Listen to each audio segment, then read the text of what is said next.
Viewers, এখানে এই দুটি শব্দের উচ্চারণ খেয়াল করুন। এখানে প্রথম শব্দে অ্যাঙ্গেল, এই শব্দে জি লেটারটির উচ্চারণ হচ্ছে গ। অন্যদিকে দ্বিতীয় শব্দ এঞ্জেল, এখানে জি লেটারটির উচ্চারণ হচ্ছে জ। আবার ল্যাঙ্গুয়েজ, এখানে খেয়াল করুন এই শব্দে দুইটি জায়গায় জি লেটারটি এসছে, কিন্তু প্রথম জি এর উচ্চারণ হচ্ছে গ, দ্বিতীয় জি এর উচ্চারণ হচ্ছে জ, ল্যাঙ্গুয়েজ।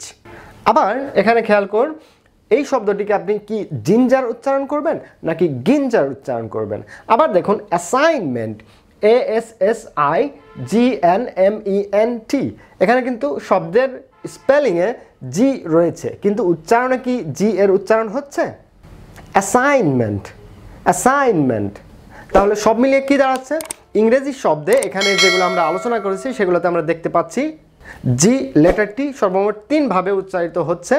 প্রথমটি হচ্ছে জি এর উচ্চারণ জ, দ্বিতীয়টি হচ্ছে জি এর উচ্চারণ গ এবং তৃতীয়টি হচ্ছে জি এর উচ্চারণ অনুচ্চারিত থাকছে, অর্থাৎ জি লেটারটি ইংরেজি শব্দে সাইলেন্ট লেটার হিসেবেও ব্যবহৃত হচ্ছে। তবে আপনাদের কনফিউজড হওয়ার কোনো কারণ নেই, কারণ আজকের ভিডিও লেসনটিতে আপনারা জানতে চলেছেন এমন 3টি রুল এবং খুবই সহজ উপায় আপনারা জানতে চলেছেন, যেগুলো মনে রাখলে ইংরেজি শব্দে জি লেটারটির উচ্চারণ নিয়ে আপনি আর কোনো সমস্যাই পড়বেন না। Hello viewers, you are watching speak English BD and I am Mohammad Ali with you.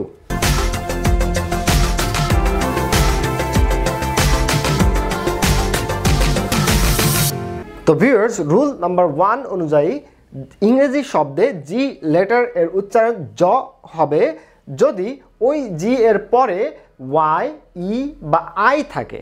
অর্থাৎ কোনো শব্দে, ইংরেজি শব্দে যদি জি এর পরে ওয়াই থাকে, যেমন অ্যাস্ট্রোলজি, খেয়াল করুন জি এর পরে ওয়াই, উচ্চারণ এই জি এর উচ্চারণ কি হচ্ছে?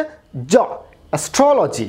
আবার খেয়াল করুন ইজিপশন, জি এর পরে ওয়াই আছে, ইজিপশন, জি এর উচ্চারণ হচ্ছে কি? জ। আবার দেখুন জিম, জি ওয়াই, জিম। এরপরে জি লেটারটির পরে যদি ই থাকে, যেমন দেখুন জেন্টল, জি ই, জেন্টল, জি এর উচ্চারণ হচ্ছে কি? জ। আবার দেখুন গ্রাজ, লাস্টে আছে জি ই, গ্রাজ। অবশ্য প্রথমে জি এর উচ্চারণ গ হচ্ছে, সেটা এক্সপ্লেনেশন আমরা একটু পরেই আসব। এরপরে দেখুন লার্জ, জি ই, মার্জ, জি ই। এখানে অবশ্য আপনারা এটাও খেয়াল করেছেন, তো এই যে জি, জি লেটারটির অবস্থান বাক্যের শুরুতেও হইতে পারে, বাক্যের শেষেও হইতে পারে, আবার মাঝেও হতে পারে। এরপরে আসে জি লেটারটির পরে যদি আই থাকে, আই লেটারটি থাকে, তখন সেই জি এর উচ্চারণ হবে কি? জ। যেমন খেয়াল করুন জিঞ্জার, জি এর পরে আছে আই, সো জিঞ্জার। আর এই জি এর পরে ই আছে, যেটা আমরা একটু আগেই দেখেছি। এরপরে দেখুন region, G I, so region, G এর উচ্চারণ জ। এরপর দেখুন ইম্যাজিন, জি এর পরে আই, ইম্যাজিন, জ, ম্যাজিক। অবশ্য এক্ষেত্রে আপনাদের সাথে একটি বিশেষ বিষয় শেয়ার করতে চাই, স্পেশাল টিপ শেয়ার করতে চাই, আর সেটি হচ্ছে এই যে আমরা বলছিলাম জি লেটারের পরে যে ওয়াই, ই বা আই থাকলে সেই জি এর উচ্চারণ হয় জ এর মতো, কিন্তু প্র্যাকটিক্যালি যখন শব্দগুলোতে বিভিন্ন লেটার যুক্ত হবে জি লেটারের পরে, তখন কিন্তু আপনি এইগুলাকে মনে রাখতে একটু সমস্যা ফেস করতে পারেন। সেক্ষেত্রে আপনার এই সমস্যাটাকে, চ্যালেঞ্জটাকে সহজ করার জন্য আপনাকে মনে রাখতে হবে সাউথ সুদানে অবস্থিত একটি সিটি, শহরের নাম, এবং সেই শহরের নাম কি? ইয়েই, ওয়াই ই আই। আপনাকে মনে রাখতে হবে সাউথ সুদানে অবস্থিত একটি শহর আছে, সেই শহরের নামটা আছে ওয়াই ই আই। তার মানে এই শহর যদি কোনো জি লেটারের পরে থাকে শব্দে, তাহলে ওই লেটারের উচ্চারণ হবে, ওই জি লেটারের উচ্চারণ হবে জ। অন্যদিকে রুল নাম্বার 2 অনুযায়ী জি লেটারের উচ্চারণ হবে গ সাউন্ড। কখন? যখন এই ইয়েই ব্যতীত অন্য যে কোনো লেটার থাকবে। তাহলে আপনাদের জন্য ব্যাপারটা অবশ্যই সহজ হয়ে গেল। শুধুমাত্র এই ইয়েই, সাউথ সুদানে অবস্থিত এই শহরটার নাম যদি মনে রাখেন, তাহলে দুটি নিয়ম কিন্তু আপনার মনে থাকলো। তার মানে জি এর পরে যদি ইয়েই থাকে, তাহলে জি এর উচ্চারণ হবে জ, আর যদি জি এর পরে ইয়ে ব্যতীত যে কোনো লেটার থাকে, তাহলে ওই জি এর উচ্চারণ হবে গ। আসুন আমরা কিছু শব্দ দেখি। দেখুন জি এ এস, গ্যাস, জি এর উচ্চারণ হচ্ছে গ। আবার দেখুন গেজ, জি এর উচ্চারণ হচ্ছে গ, কারণ এই যে ইয়ে ব্যতীত অন্য লেটার। মনে রাখবেন জি যেহেতু একটি কনসোনেন্ট লেটার, এর পরে শব্দ গঠনের জন্য অবশ্যই বেশিরভাগ ক্ষেত্রেই চলে আসবে ভাওয়েল সমূহ এ ই আই ও ইউ, এবং সেমি ভাওয়েল হিসেবে ওয়াইও আসতে পারে বেশিরভাগ ক্ষেত্রে। আমি বলছি না যে কনসোনেন্ট আসে না, কনসোনেন্টও আসে, কিন্তু বেশিরভাগ ক্ষেত্রে এই ভাওয়েলসগুলোই আসে। আর ভাওয়েলসগুলো যেহেতু আমাদেরকে কনফিউজ করতে পারে, এই কারণে আমরা বলছিলাম ইয়েই এই শহরটার নাম মনে রাখতে। এরপরে আসুন গোল্ড, জি ও, সো জি এর উচ্চারণ গ। আবার দেখুন গন, জি ও, গন। গান, জি ইউ, গান। Golf, glass.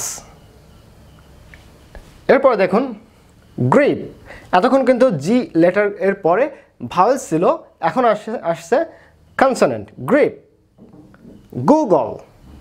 আরেকটি বিষয় বিশেষভাবে উল্লেখযোগ্য, সেটি হচ্ছে শব্দের শেষে যদি জি লেটারটি থাকে তাহলে ওই জি এর উচ্চারণ কি হবে? ওই জি এর উচ্চারণও হবে গ। যেমন এগ, লাস্টে আছে জি লেটারটি। জাগ, লাস্টে আছে গ, জি লেটারটি লাস্টে থাকার ফলে জাগ, গ উচ্চারণ হচ্ছে। ব্যাগ, জি লেটারটি লাস্টে আছে। এছাড়াও জি লেটারটি যদি ডাবল হয়, যেমন ট্রিগার, র্যাগড, দেখুন জি লেটার ডাবল আছে এবং উচ্চারণ হচ্ছে কি গ। এরপরে আসুন রুল নাম্বার 3 অনুযায়ী জি লেটারটি ইংরেজি শব্দে অনুচ্চারিত থাকতে পারে কখন? যখন জি লেটারটির পরে এন লেটারটি থাকে। যেমন দেখুন সাইন, এসআই জি এন, জি এর পরে এন আছে, জি এর উচ্চারণ হচ্ছে না। এরপরে design, design, SIGN, DESIGN, GN, জি এর উচ্চারণ হচ্ছে না। অ্যালাইন, জি এর উচ্চারণ হচ্ছে না। ফরেন, জি এর উচ্চারণ হচ্ছে না। আবার দেখুন অ্যাসাইনমেন্ট, ASSIGN, জির পরে এন থাকার ফলে জি এর উচ্চারণ হচ্ছে না। একইভাবে ক্যাম্পেইন, ক্যাম্পেইন, জি এর উচ্চারণ হচ্ছে না। এরপরে কনসাইনমেন্ট, দেখুন জি এর উচ্চারণ হচ্ছে না। রিজাইন, জি এর উচ্চারণ হচ্ছে না। তো ভিউয়ার্স, আমি জানি এতক্ষণে আপনাদের মাথায় নিশ্চয় কিছু কিছু শব্দ ঘুরপাক খাচ্ছে, যেই শব্দগুলো এই 2টি বা 3টি রুলের ভেতরে পড়ছে না। তার ভিতরে অন্যতম get, give, tiger, gift, girl. খেয়াল করুন এই শব্দগুলোর ভেতরে কিন্তু জি এর পরে ই রয়েছে, আই রয়েছে, আই রয়েছে, আই রয়েছে, আই রয়েছে। এই শব্দগুলোতে কিন্তু জি এর পরে ইয়েই, YEI এর ভিতরের লেটারগুলো থাকার পরেও এই শব্দগুলোর উচ্চারণ জ না হয়ে কিন্তু গ হচ্ছে। আমি আবার উচ্চারণ করছি, get, give, tiger, gift, girl, gear, giggle, begin. তাহলে কি দাঁড়াচ্ছে? আমাদের এতক্ষণ যে নিয়মগুলো আলোচনা করলাম সেগুলো কি বৃথা গেল? না, ইংরেজি উচ্চারণের নিয়মসমূহের আলোচনায় আপনারা এর আগেও দেখেছেন ইংরেজি উচ্চারণের যে কোনো নিয়মের পাশাপাশি আবার তার কিছু ব্যতিক্রমও থেকে যায়, আর এই শব্দগুলো হচ্ছে সেই ব্যতিক্রমের তালিকায়। তবে এই তালিকাটা একটু লম্বা, অবশ্য আপনাদের এতে হতাশ হওয়ার কোনো কারণ নাই, কারণ এই যে ব্যতিক্রম হওয়ার কারণটা কি সেই কারণটাও আমি আপনাদের সাথে আজকে ব্যাখ্যা করতে যাচ্ছি। আপনারা হয়তো জেনে থাকবেন আমাদের এর আগে করা কয়েকটি ভিডিওতে আমরা শেয়ার করেছিলাম ইংরেজি শব্দের উচ্চারণ মূলত নির্ভর করে ওই শব্দটি ইংরেজি ভাষায় কোন সময়ে প্রবেশ করেছিল এবং কোন জাতিসত্তা বা কোন দেশের থেকে ওই শব্দটি ইংরেজি ভাষায় প্রবেশ করেছিল।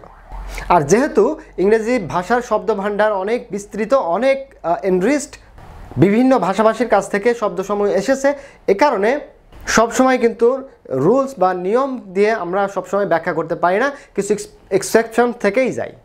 তবে এই নিয়মের পেছনে যে এক্সেপশনগুলো থেকে যাচ্ছে সেগুলোরও ব্যাখ্যা রয়েছে। ব্যাখ্যাটা কি? নাম্বার 1, জার্মান ভাষা থেকে উদ্ভূত শব্দে জি এর উচ্চারণ হয়ে থাকে গ, জি লেটারটি উচ্চারিত হয়ে থাকে গ হিসাবে। অন্যদিকে ল্যাটিন বা ফ্রেঞ্চ ভাষা থেকে উদ্ভূত শব্দে জি লেটারটির উচ্চারণ হয়ে থাকে জ। তবে এই ভিডিওটিতে আমরা এই আলোচনায় যাচ্ছি না যে কোন শব্দটি কোন ভাষা থেকে এসেছে, তবে আমাদের জানা থাকলো যে যে শব্দগুলোর উচ্চারণের ব্যতিক্রমতা রয়েছে সেগুলোর পেছনে কারণটা হচ্ছে এটা যে বিভিন্ন ভাষার থেকে শব্দগুলো এসেছে, যার ফলে কিছু কিছু ব্যতিক্রম থেকে যায়। তবে আপনার জন্য পরামর্শ হচ্ছে এই ব্যতিক্রম তালিকার শব্দগুলো আপনি একটু তালিকা করে যদি মুখস্থ করে ফেলেন, তাহলে এই 2টা বা 3টা নিয়মের আওতায় আপনার সব উচ্চারণ কিন্তু করতে পারবেন জি লেটার বিশিষ্ট শব্দসমূহের। তো ভিউয়ার্স, আজকের ভিডিওটি আপনাদের কাছে কেমন লেগেছে তা জানাতে অবশ্যই ভুলবেন না। আর যদি মনে করেন এই ভিডিওটি অন্যদের উপকার আসতে পারে, তাহলে অবশ্যই অন্যদের সাথে বেশি বেশি করে শেয়ার করে ফেলুন। আর হ্যাঁ, আপনি যদি এই চ্যানেলে প্রথমবারের মতো এসে থাকেন অথবা এখন আমাদের চ্যানেলটি সাবস্ক্রাইব না করে থাকেন, তাহলে অবশ্যই নিচে লাল রঙের সাবস্ক্রাইব বাটনটি প্রেস করে ফেলুন এবং পাশে থাকা ঘন্টাটি বাজিয়ে দিন এবং নোটিফিকেশন অল করে দিন, যাতে করে আমাদের পরবর্তী কোনো ভিডিও আপনি আর মিস না করেন।